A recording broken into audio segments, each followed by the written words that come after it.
Vous regardez l'émission Période d'essai et j'ai le plaisir de recevoir Laurent Tasquin qui va nous parler de télétravail, un mode de vie, un ouvrage qui a été publié aux presses de Sciences Po. Laurent, bonjour. Bonjour. Alors, Laurent, on parle beaucoup de télétravail ces dernières années, notamment depuis la pandémie. Comment est-ce que le passage d'un télétravail choisi à un télétravail de masse a-t-il transformé les organisations? Alors c'est important effectivement de citer cette transition et ce télétravail de masse. C'est un télétravail de masse parce que finalement, il y a 2 fois plus de personnes qui le pratiquent aujourd'hui qu'il y a 5 ans, mais surtout, il est pratiqué différemment, hein, et donc c'est sans doute ça qui va jouer sur les effets à long terme sur le travail. Il est pratiqué, plus souvent, et donc celles et ceux qui ont accès au télétravail, plutôt que de télétravailler 1 jour par semaine, en fait, télétravaillent 2, 3, 4 jours par semaine, et c'est sans doute là qu'il y a des enjeux sur le travail, et je pense qu'un enjeu majeur, c'est de redécouvrir la force, des collectifs. Sans doute parce qu'on est confronté aujourd'hui à leurs faiblesses, et donc quelque part, ce que le télétravail massifié, soulève comme enjeu pour le travail en général, c'est de montrer qu'on a besoin d'une certaine contiguïté physique. On a besoin d'être, les uns, avec les autres si on veut faire organisation, si on veut faire quelque part entreprise, et donc on revalorise quelque part la communauté de travail parce qu'on voit à quel point elle est effritée et affectée sans doute par cette pratique de télétravail massifié. Et est-ce que le télétravail s'est encore perçu comme une faveur ou c'est devenu un droit? Alors c'est une excellente question. Je pense que vous avez compris qu'en intitulant cet ouvrage «Le télétravail, un mode de vie», je penche plutôt pour la deuxième option. C'est-à-dire que finalement, c'est quelque chose quand on exerce une fonction qui permet de télétravailler, c'est quelque chose que l'on va attendre, voire exiger. Et pourquoi? Mais parce que ça fait partie aujourd'hui de notre manière de nous arranger avec les rythmes, avec les temps, avec les espaces, avec nos activités multiples, et donc quelque part, c'est un acquis. Peut-être que c'est mieux de parler d'acquis que de droit, et c'est quelque chose qu'il est difficile ensuite, d'enlever quelque part. Il est difficile de se passer de cela parce que ça correspond à un mode de vie accéléré, fluidifié, où travail, famille, loisirs, et cetera, tout ça se mélange et finalement on combine, on construit quelque part, nos activités autour de cette possibilité aussi.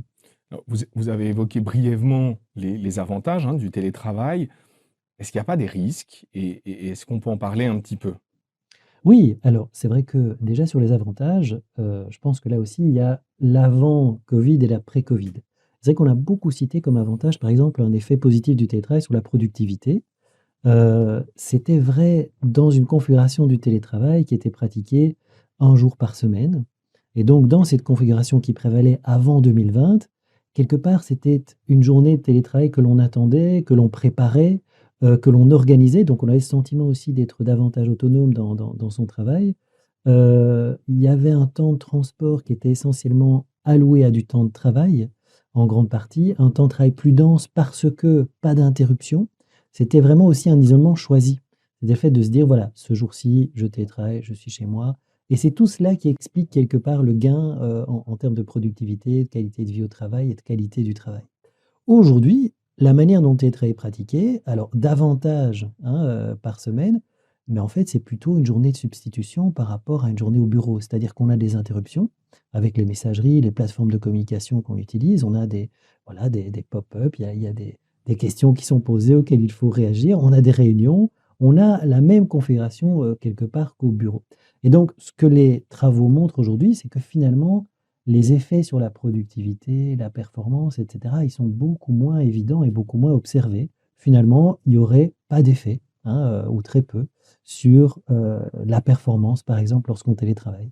D'accord, donc finalement, c'est le caractère un peu exceptionnel de la pandémie qui apportait un, disons, en termes de performance positivement. Et là, en s'institutionnalisant, le télétravail finalement a perdu un peu de cette valeur-là? Alors le cas de la pandémie, il est très particulier parce qu'il y a tellement de facteurs qui ont joué, on était dans un contexte aussi très anxiogène, donc il y a beaucoup de choses qui ont joué. On découvrait, moi je parler plutôt du télétravail avant Covid, tel qu'il était pratiqué habituellement.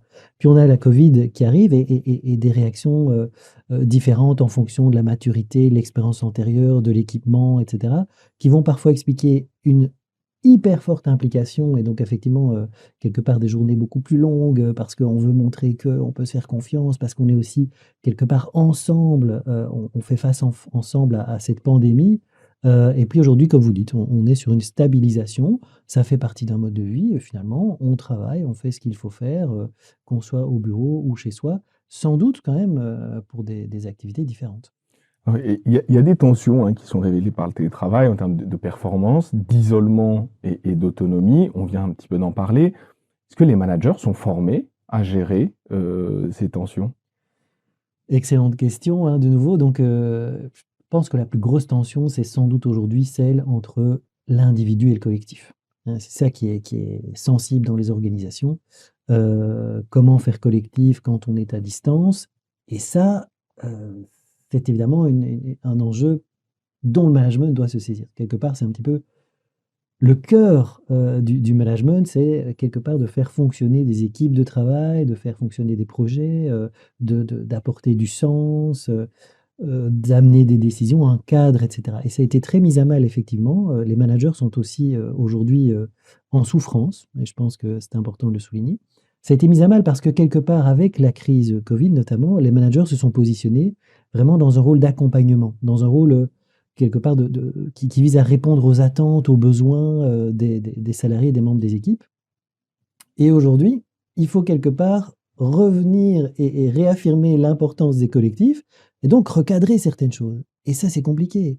Gérer des collectifs qui sont, atomisés, éclatés, qui vivent à des rythmes différents, c'est pas si facile que ça. Alors, il y a un réflexe facile qui est de se dire au fond, on observe dans les entreprises aujourd'hui, un taux d'engagement plus faible, parfois plus d'absentéisme, la transformation de rapport au travail et quelque part, il est facile de charger les managers, de dire: «Bah, voilà, c'est la faute du management, envoyons le management en formation, ça ira mieux».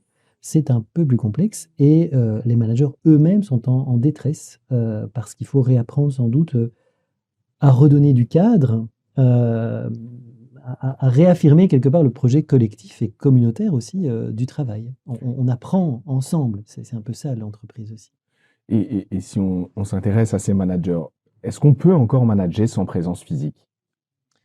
Alors, oui, hein, je pense que ça dépend vraiment des modes de management, mais dans ces configurations-là, la question c'est est-ce qu'on va encore parler vraiment de management? Bon, je pense que dans ces configurations-là, heu, on va clarifier et formaliser les attentes réciproques.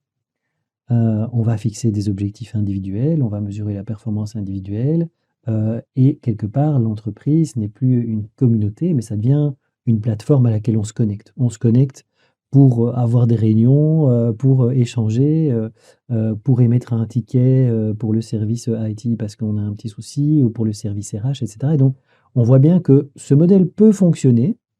Maintenant, est-ce que c'est ce qu'on recherche, dans une organisation, dans une communauté de travail? Et en fait, les recherches montrent que pour être créatif, pour innover, pour résoudre des conflits, pour créer un sentiment d'appartenance, qui est très important quand même, le sentiment d'appartenance à un collectif, à un projet, pour donner du feedback, pour intégrer de nouvelles personnes, hein, et les acculturer et cetera au projet, à la culture, on a besoin d'une présence physique. Si le télétravail, redéfinit la frontière entre vie privée et vie professionnelle, qu'en est-il des risques?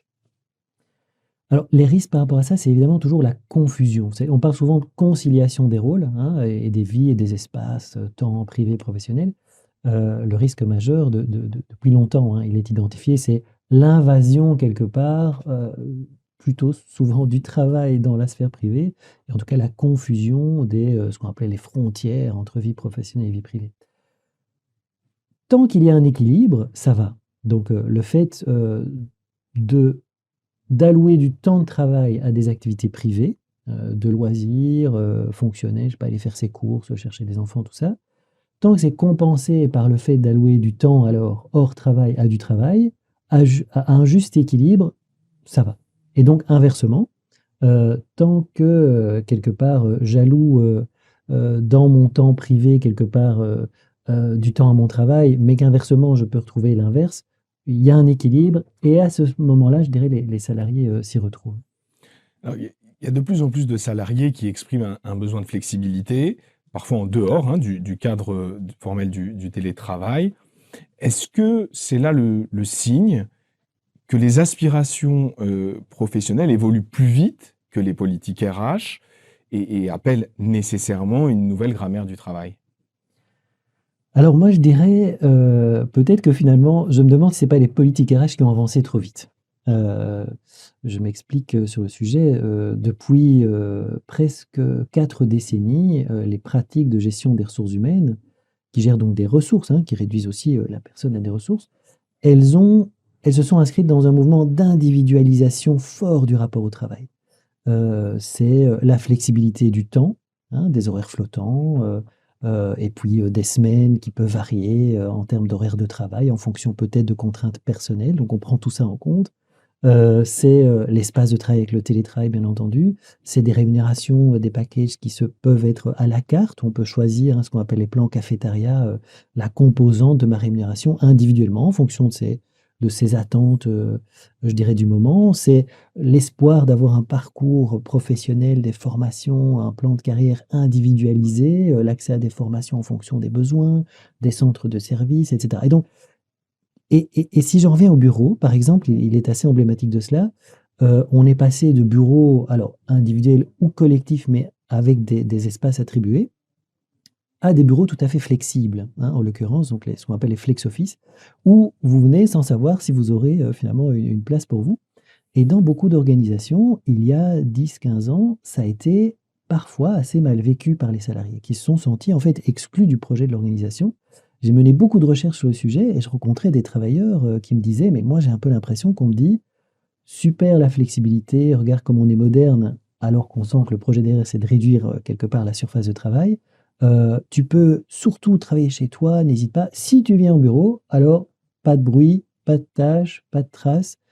Tu mets tes affaires dans un casier, et cetera et donc ça a pu être perçu comme, étant, quelque part, quelque chose d'assez violent, qui a contribué à atomiser les collectifs de travail aussi et donc c'est en ce sens que je dis quelque part, il y a des tas de pratiques de gestion des ressources humaines, le peut-être la focale mise aussi sur le bien-être individuel, heu, comme si on pouvait vraiment répondre aux attentes, de chacun et de chacune dans l'organisation, qui ont peut-être été trop vite. Et aujourd'hui, ce que le télétravail révèle aussi, c'est qu'on a besoin de communautés de travail et de reconstituer ces communautés de travail et quelque part de faire marche arrière. Alors justement, le fameux retour au Ouais. bureau, qui a été un peu médiatisé à travers, hein, les grandes entreprises, notamment américaines qui prônaient justement un retour des salariés. Est-ce qu'il faut y voir un simple ajustement ou vraiment un recul stratégique des entreprises? Alors, je pense que, si on regarde déjà où ça se passe, alors faut d'abord se mettre d'accord sur ce qu'on entend par le retour au bureau. Parce qu'en fait, dans beaucoup de cas, en fait, la majorité des cas, ça ne veut pas dire qu'on passe de full télétravail à zéro télétravail, hein. C'était, dans certains cas très médiatisé, le fait de passer effectivement de quelque chose qui était plus du tout cadré à un recadrage en disant: «Ce serait peut-être bien qu'on revienne un jour ou 2 au bureau». Dans ce cas-là, ça peut être perçu comme un ajustement, sauf que derrière, il faut qu'il y ait une stratégie. Parce que si on dit juste aux personnes: «2 jours par semaine, vous devez être au bureau», mais qu'on vient passer ses journées au bureau à faire des visioconférences, seul avec un casque, ça n'a pas d'intérêt. Et donc c'est ça tout l'intérêt quelque part des enjeux qui se posent aujourd'hui, c'est de pouvoir réinvestir les temps collectifs et vraiment de se poser des questions du coup stratégiques sur ce qu'on veut faire quand on est ensemble, le type d'activités, qui sont appropriées et puis toutes les implications que ça a aussi en matière d'aménagement des espaces de travail. Parce qu'on se rend compte que si on veut capitaliser sur le collectif, bah, quand on est au bureau, il faut prendre du temps pour la convivialité, il faut prendre du temps pour des réunions d'équipe, pour, innover, créer, accueillir, discuter, enfin, toutes ces choses-là et il faut des espaces qui soient, aménagés en conséquence.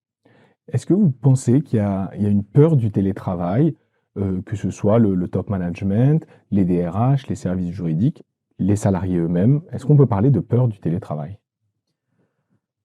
Je pense qu'il y a peut-être une peur des effets de trop de télétravail et en fait, ils sont aujourd'hui, on voit ça, c'est la partie visible de l'iceberg, donc il y a des indicateurs dans les organisations qui montrent, comme je vous le disais, peut-être, un désengagement, Heu, on a beaucoup de managers, et effectivement de membres de direction, d'organisation qui sont étonnés de la transformation de ce rapport au travail qui devient plus instrumental. On a l'impression que les salariés, arrivent en posture en disant: «Mais je voudrais ceci, je voudrais cela et j'attends quelque part de l'employeur, qu'il exauce, mes souhaits» et donc peut-être une difficulté à recadrer les choses parce qu'on a été peut-être trop loin en fait dans cette individualisation, et cette flexibilité choisie et donc l'organisation aujourd'hui, elle a peut-être peur parce qu'elle se dit: «Mais il faut que je quelque part, je réaffirme le projet collectif.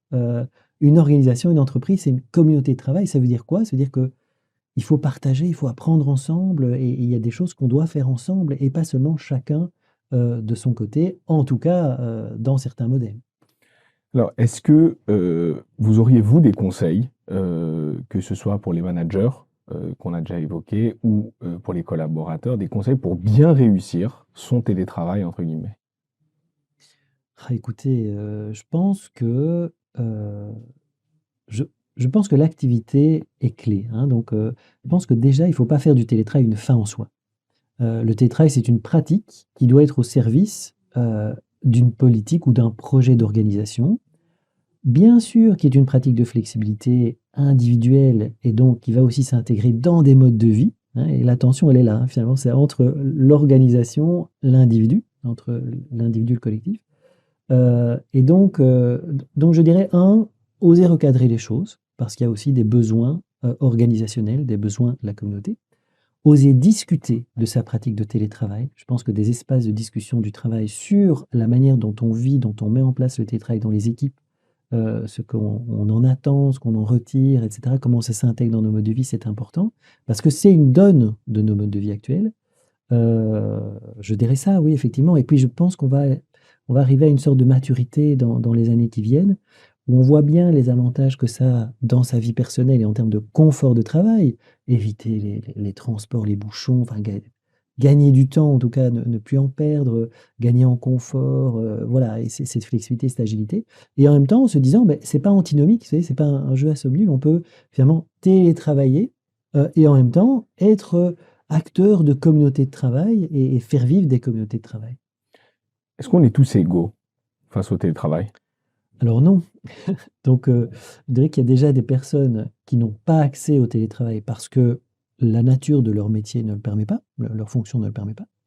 Il y a des personnes qui ont une activité, u qui permettrait de télétravailler, hein, donc qui gèrent de l'information, c'est surtout ça la caractéristique des emplois, des fonctions télétravaillables, mais pour lesquelles l'entreprise ne permet pas le télétravail. Et puis, il y a au sein d'une même organisation, des personnes qui, par la nature de leur métier, peuvent être et d'autres pas. Et ça explique aussi les retours au bureau dont on a beaucoup parlé. Par exemple, je pense, à des entreprises comme Amazon et cetera. C'est des entreprises, en fait, dans lesquelles l'essentiel des salariés travaillent dans des entrepôts, travaillent physiquement en présentiel. Et donc, il y a une sorte d'inéquité parfois perçue de se dire: «Bah, tiens, mais l'essentiel des salariés sont présents sur site et puis on a quelque part les métiers d'encadrement qui, eux, peuvent télétravailler» et donc l'idée, ça revient de nouveau à se dire que le télétravail n'est pas une fin en soi, mais peut-être une pratique qui peut s'intégrer, par exemple, dans une politique de bien-être au travail et que pour celles et ceux qui peuvent télétravailler, le télétravail est une pratique de bien-être au travail, mais pour ceux qui ne peuvent pas télétravailler, on va trouver autre chose en termes d'aménagement, d'ergonomie, et cetera. Il est ensuite inégalitaire,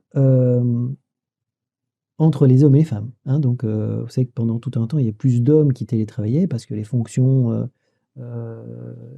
concernées étaient plutôt masculines.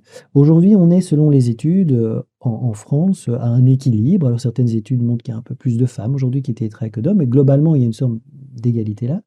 En revanche, les études montrent aussi que, 46 des fonctions exercées par les femmes aujourd'hui sont télétravaillables contre 31 de celles exercées par les hommes, qu'on va davantage trouver dans les secteurs du transport, de la sécurité, et sur site, hein, dans des sites de production, par exemple. Et puis, il y a des inégalités de genre aussi, c'est-à-dire que quand on télétravaille, quand les hommes télétravaillent, c'est davantage perçu comme quelque part, positif pour la performance au travail et quand les femmes télétravaillent, ça va être davantage aussi pour elles, pour, concilier davantage privé, professionnel et notamment les activités éducatives. Donc il y aurait ce soupçon finalement pour les femmes qui télétravaillent, d'en profiter si je puis dire, pour s'occuper de tâches quotidiennes. Alors, soupçon ou souhait, c'est-à-dire qu'en fait, les femmes et les hommes valorisent le télétravail pour des raisons différentes, qui sont, des motifs genrés. Ceci dit, dans certaines études qui ont été faites et notamment pendant le Covid et l'après-Covid, on voit quand même, hein, pour les stéréotypes, que les hommes ont pris davantage aussi, leur part dans les activités domestiques, mais moins dans l'accompagnement scolaire des enfants, le cas échéant. Très bien. Si on revient un peu sur le management, en quoi, très concrètement, le télétravail bouscule les pratiques managériales?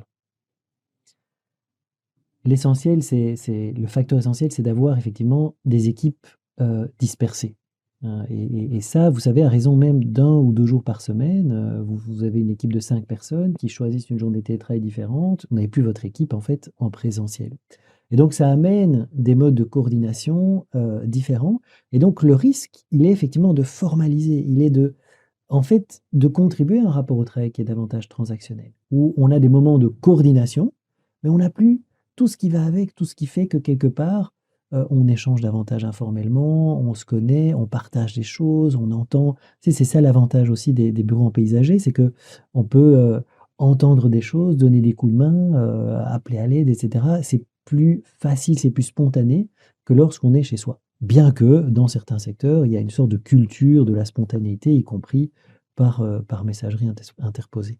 Au-delà de l'entreprise, est-ce que le télétravail n'est pas devenu un enjeu de société?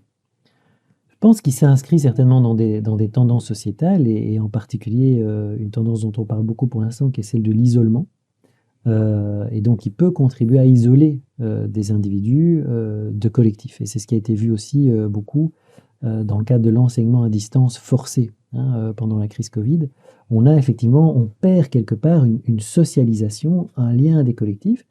On a le sentiment d'être hyper connecté à plein de choses, mais en réalité, on échange moins sur sa pratique de travail, on échange moins sur, son expérience, hein, de travail, sur son vécu et on se replie quelque part et on peut s'effacer et totalement invisibiliser.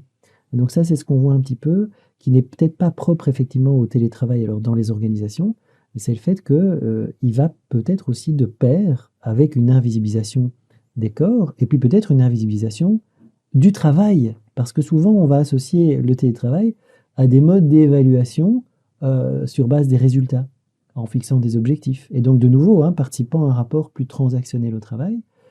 Tout ça invisibilise non seulement les personnes, mais aussi la pratique de travail, ce qu'on appelle le travail réel, par exemple.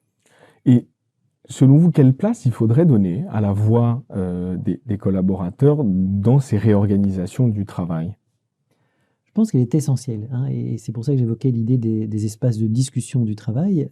En fait, partager sa pratique et ses attentes entre salariés, comprendre que les attentes des salariés sont peut-être pas les mêmes que les attentes du management et que le management peut aussi avoir des attentes légitimes, par exemple en matière de coordination, de collaboration, c'est essentiel. Je pense qu'on peut aujourd'hui se mettre ensemble autour d'une table au sein des équipes et se dire, voilà, quelles sont les activités pour lesquelles on estime qu'il faut que l'on soit physiquement en proximité. Et la notion de proximité est importante parce qu'on parle souvent de management de proximité. Mais quelle proximité alors aujourd'hui? Et par exemple, l'intégration des nouveaux salariés est vraiment un sujet important, ou des stagiaires, etc. Si les personnes qui arrivent dans l'organisation se retrouvent finalement à avoir des têtes un peu différentes chaque jour et très peu têtes, et peut-être un peu plus le mardi et le jeudi, mais finalement, ou à télétravailler directement 3-4 jours par semaine, on passe à côté de quelque chose. On passe à côté vraiment de cette socialisation, de cet ancrage dans un projet collectif et donc de cette capacité pour les uns et les autres de s'entraider, de faire aussi plus que ce qui est attendu, de suggérer des nouvelles idées, etc. Selon vous, Laurent, à quoi est-ce que va ressembler le télétravail dans les années à venir? Vous parliez d'une forme d'équilibre qu'on était en train d'atteindre. Je pense sincèrement en fait qu'il y a 2 modèles, il y a 2 pistes. Il y a la piste froide, hein, vous voyez cette entreprise un peu plateforme dans laquelle le télétravail est le mode d'organisation. On a des salariés hyper connectés, autonomes, responsabilisés par rapport à des objectifs individuels, évalués par rapport à des critères de performance individuelle, qui se connectent, quand c'est nécessaire, à cette entreprise pour des temps de coordination, pour échanger, pour remonter un souci, pour contacter tel service support, etc. Et dans ce modèle-là, il y a une certaine efficacité. On est sur de la coordination minimale. Et franchement, dans certains secteurs, ça pourrait fonctionner. On est dans le modèle froid.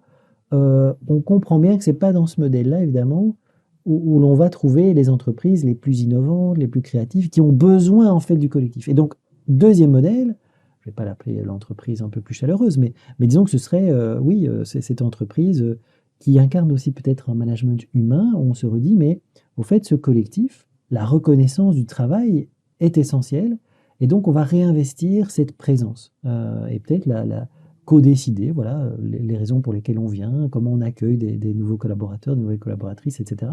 Et donc là, on va vers une certaine maturité, quelque chose d'assez apaisé. On sait que les personnes télétravaillent pour des tas de raisons et que c'est aussi lié à des questions de confort personnel, c'est tout à fait accepté. Et en même temps, on sait pourquoi on se retrouve ensemble et qu'est-ce qu'on fait ensemble et on investit cette dimension-là. Laurent, une dernière question. Est-ce qu'il n'y a pas, selon vous, des nouvelles pratiques ou des nouveaux usages, je pense par exemple à l'IA, qui vont dans les années à venir modifier profondément notre rapport au travail? On va effectivement, hein, globalement, vers un rapport au travail euh, que l'on voit davantage centré sur ces normes personnelles. Hein, donc ça, c'est tout à fait neuf, hein, comme évolution. C'est difficile de caractériser le rapport au travail, parce que le rapport au travail, c'est un concept un peu flou. Et donc, quelque part, on peut se dire que le rapport au travail, c'est la négociation permanente de trois ensembles de normes. Des normes personnelles, ce qui se passe dans ma vie privée. Si demain, j'ai un parent qui tombe gravement malade, ça va affecter mon rapport au travail. Des normes professionnelles qui touchent au métier, à la profession. Votre métier de journaliste a peut-être évolué suite aux technologies, suite à plein de choses. Et puis, les normes organisationnelles. Et donc, l'organisation, elle agit là par des politiques RH, par le type de management que vous avez, etc. Et donc, on se rend bien compte que c'est tout ça qui fabrique quelque part le rapport au travail. Et ce qu'on voit aujourd'hui, c'est que le rapport au travail il démarre davantage par une question de normes personnelles. Et puis, il est peut-être plus distancié, peut-être plus transactionnel. Et ça, c'est vraiment le risque aujourd'hui et peut-être un enjeu fantastique pour ce management humain. Laurent, merci beaucoup d'avoir répondu à mes questions. Je vous propose de retrouver le télétravail, un mode de vie. Vous pouvez trouver ça aux presses de Sciences Po. Quant à moi, je vous donne rendez-vous très prochainement pour un nouvel épisode de Période d'essai.